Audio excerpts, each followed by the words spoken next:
With his performance this past Saturday night, Jaime Munguia has another Mexican superstar on his mind, the man they call Canelo.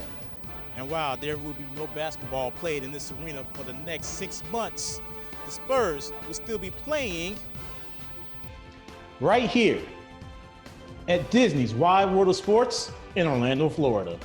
What up, everyone? I'm Melvin Jones. Coming up, we're going to talk about Big Ben's hairstyle as well as some live sports.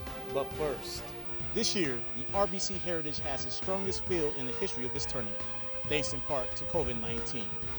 The event, which traditionally follows the Masters, usually has a weaker field due to golfers not playing in it. This year, however, is different than any other.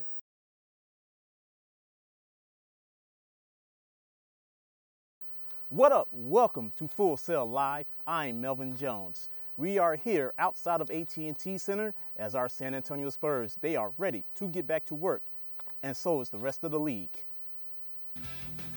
The league and players have finalized an agreement to return to play on July 31st.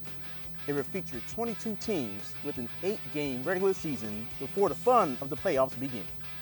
ESPN's Adrian Wojnarowski said player leadership detailed what will happen in getting back to playing ball.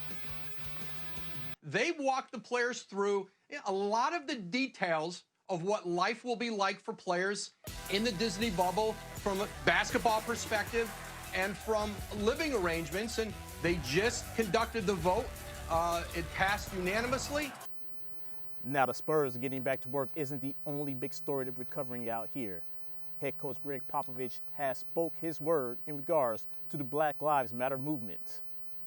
Pop spoke on the team's website about what he felt when he watched the death of George Floyd play out. He has been very vocal on issues about social justice and equality when it comes to race issues.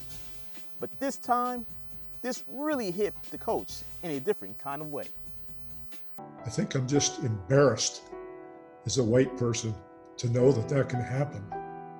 To actually watch a lynching.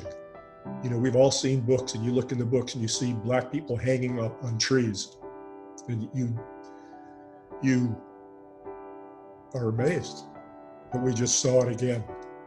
I never thought I'd see that, you know, with my own eyes. Now, Coach Pop was not the only big-time NBA name to have a voice last week.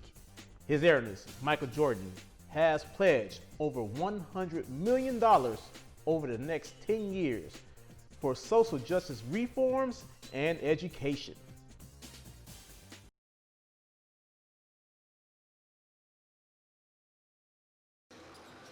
The sounds. The pageantry. All comes with high school basketball. And with Orlando Christian Prep, it's no different. Playing the OCP, every day you got to bring it.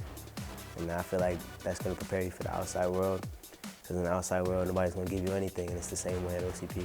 The 8-time and reigning state champion from Florida has become a national powerhouse over the past few seasons. I think when you come in here and you see the success of the program, you see kids have gone on to college, and those kids come back and talk about the program and talk about their experiences there. This team has some love nationally as well.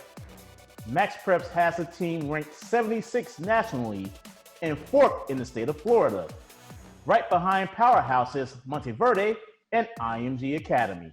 One of the star seniors on the team is 6'3" guard Eric Butler, who is on his way to Southern Illinois next season. When I went on the tour, it was like the coach sold me on it. It was great for education purposes. So I was like, I'm gonna just go here.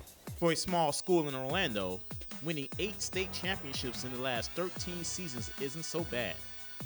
Although it isn't the traditional high school route for these players, the team and their coach wouldn't change anything about what OCP is all about.